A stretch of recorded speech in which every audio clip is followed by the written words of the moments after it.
I'm making one more tonight.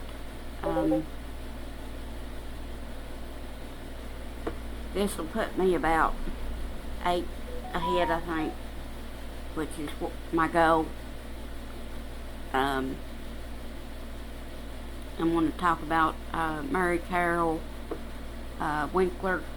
It's a fairly popular case, but it's not it's not like as much as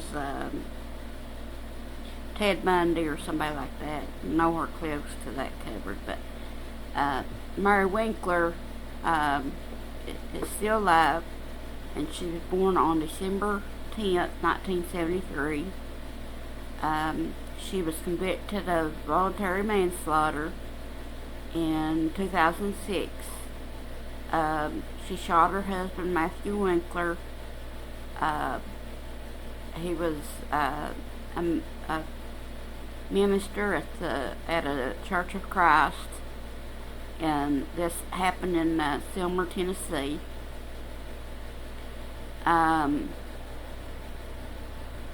Mary Winkler gained national attention because of public speculation regarding her motives and mental health.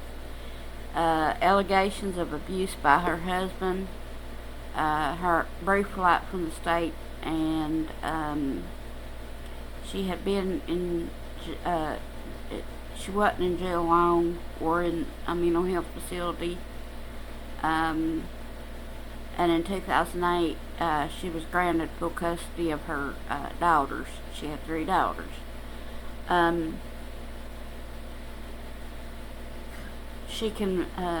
Mary confessed to the March 22nd, 2006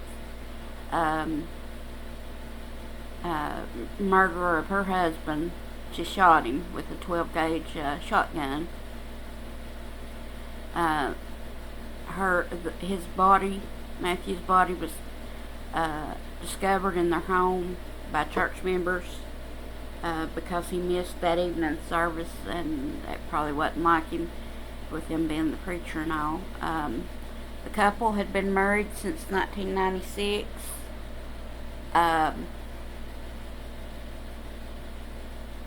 So about 10 years.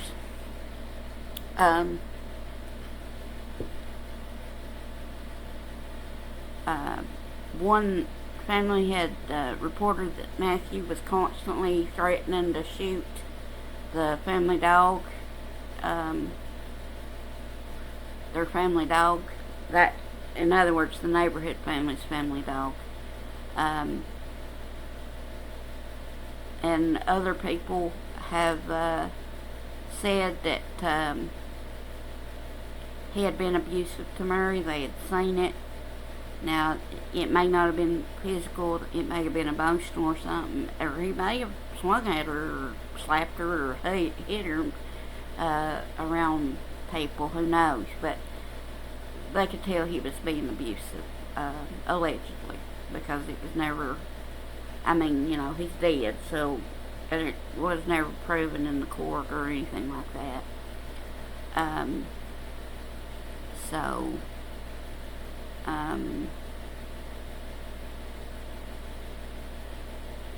She was found guilty of voluntary manslaughter.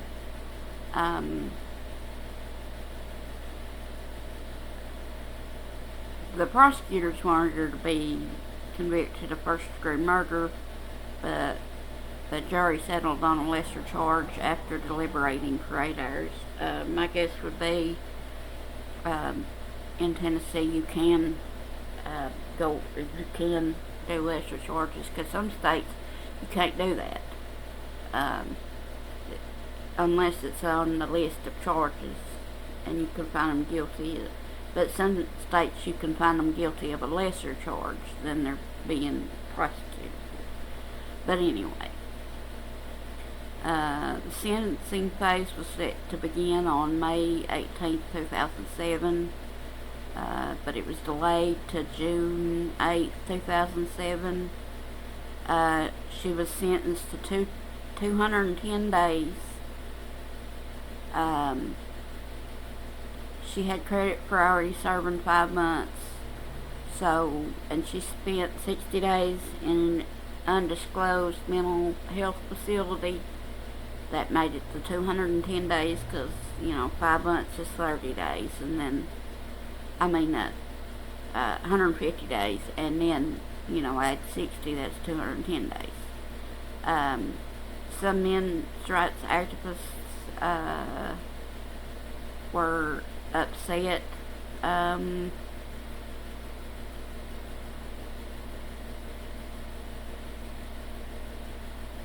My problem with that is, yeah, she killed him, but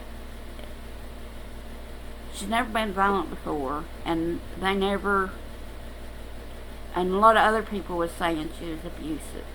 I agree that a lot of times people don't take male victims as serious. Just watch my Teresa Nora video. I go off on that because men shouldn't be abused, women shouldn't be abused, and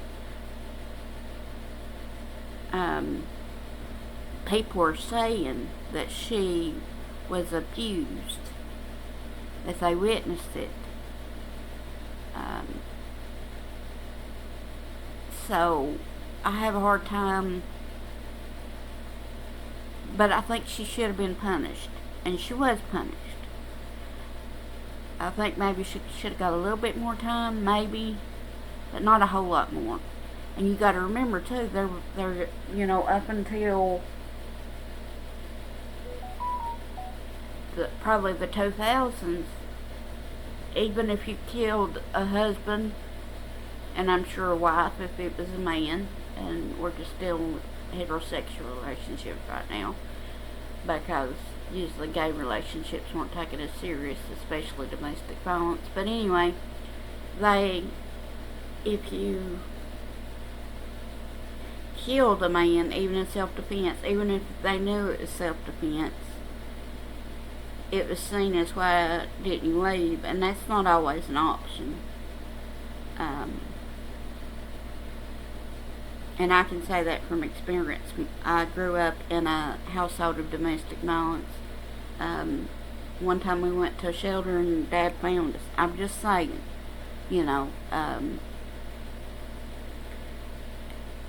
it's complicated. If you've ever heard of trauma bond, then you know how hard it can be. But anyway, they would be sent to jail for life, prison for life, and I think that's too extreme. But and also people have used it as an excuse to murder somebody. Like there was I know of at least one case where the woman, and it was shown that he wasn't the greatest man, but he wasn't by any means abusive, and she just wanted his insurance money, so she killed him. And so rightly so, she was given, I don't know how many years in prison, possibly even life. I know she's given a long sentence, and I didn't feel one bit sorry for her because, like I said, he wasn't abusive. He, not physically, not mentally. I mean, depending on what you mean, because I kind of see the men's rights group's point about, if you offer a criticism to somebody, that's not mentally abusive. Now, if you call them this, you stupid, blah, blah, blah, blah, and especially on a regular basis, because that's another thing about abuse. It's a pattern. It's not you had a bad day 23 years ago, and you had another one today. It's fairly consistent throughout your life and with several different people. And also I look at the fact that he had power. Now, he wasn't a lot older. In fact, I think he was about a year younger. But that's not, that's pretty close in age. And I think it's sad that he died at 31, but also I think it's sad that he abused her, and I do think he abused her because a lot of people some of them were her family members, yes, and some were church members that were close to both of them that said that he needed help with a temper and stuff like that, and he threatened other people outside of his wife and daughters, and everybody says he was very critical and very strict, and sometimes some would even say abusive to his daughters, and I can only imagine it was worse inside the household. And I'll say another thing, my stepdad, I don't know if it would be considered abuse or not, but things that his ex-wives told me from their own mouths, you know, weren't right. And I'm not saying my stepdad is perfect, but he didn't deserve it, and he was a all in all good man. So yes, I believe that men can be victims, yes, but also in this case I don't think that this was the case, and I think feminism can go to an extreme, and I think men's rights advocates can go to an extreme. So yeah, but if you want to, comment below if you think 150 days in jail and 60 days in a mental health hospital was enough. And I don't really know the minimum and the maximum for voluntary manslaughter. I just know that that's